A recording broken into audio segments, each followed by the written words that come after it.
Your parents sit you down and give you the talk. Get a degree, save money, buy a house. They did it. It worked for them. So why are you still broke? Here's the problem. That formula is dead. New data from January 2026 proves both millennials and Gen Z are facing the worst financial conditions in modern history.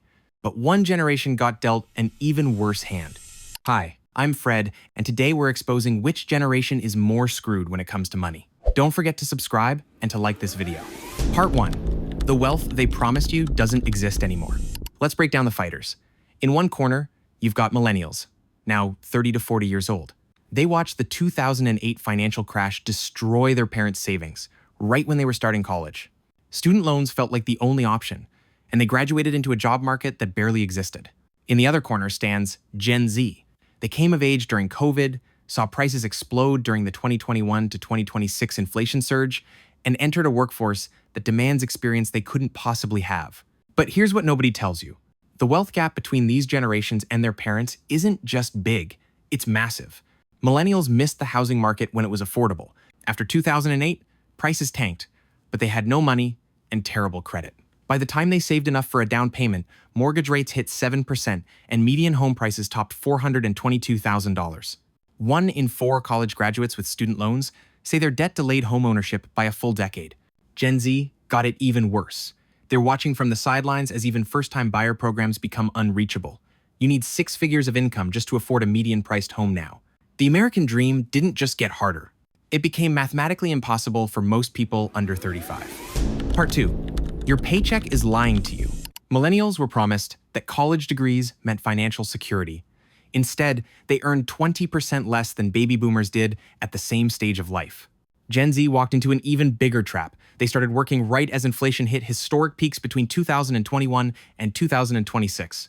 Their wages technically increased, but everything cost more. They're making more dollars, but buying less life. This is where people rage quit, because both generations aren't just earning less, they're drowning in debt while trying to survive. Millennials carry an average of $40,438 in student loans. A Gen Z borrower at age 20 to 25 has 13% more student debt than millennials had at that same age, even after adjusting for inflation. But student loans are just the beginning. Credit card debt among younger Americans exploded. Gen Z averages $3,493 in credit card debt, while millennials carry $6,961, and they're not buying luxuries.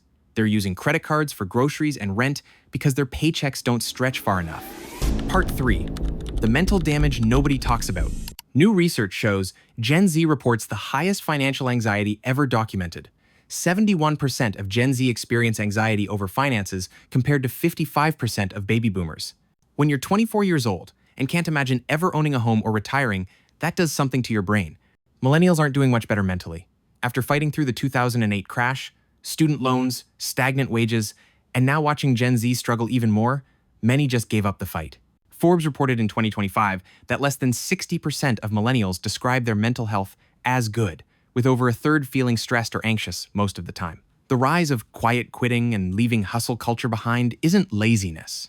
It's survival mode after years of broken promises. Here's the uncomfortable reality. The system that worked for boomers is dead. They bought homes when prices were reasonable, saved when interest rates rewarded savers, and built wealth during the longest bull market in history. That game ended. Waiting for politicians to fix this could take decades. The Great Wealth Transfer, where boomers pass down their $85 trillion, won't fully happen until 2048. You'll be in your 40s, 50s, maybe 60s before you see a dime of inheritance, if you get any at all. Conclusion. Who's more screwed? Honestly, both. Millennials lost critical years when compound interest matters most. They're playing catch-up in their 30s and 40s, which is brutally hard. Gen Z is starting from an even worse position, with higher costs, more debt, and less hope. They're watching millennials struggle and thinking, if they can't make it work, how will I?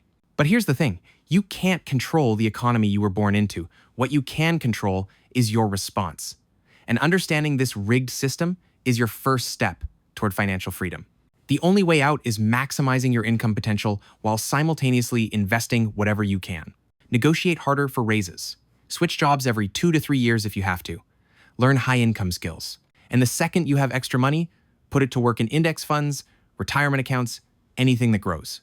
Knowing the problem is step 1. Now, you need the exact playbook to beat it.